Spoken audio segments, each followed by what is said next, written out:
Uma notícia que vai causar um impacto grande na vida de uma mama.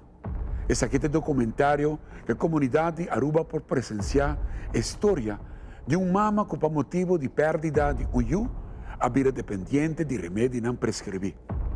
Uma mama que durante 3 anos largos não pode dormir, sem ajuda de pílula para dormir. Uma mama que assim que ela vira zombie, canando ron sem destino.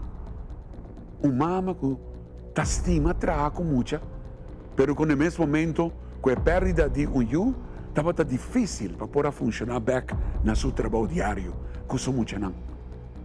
Uma mama que a passa roupa reto por meio que por a cinta e conta sua história sem que isso aqui te afete emocionalmente. Uma mama que vai surpassar a adicção a remédio prescrever e agora se sentia feliz. E aqui é a melhor versão disso mesmo, dando na memória bonita. Isso eu. Entre uma miúda atende algo, ele come, Mari, Dylan a bailar ganos.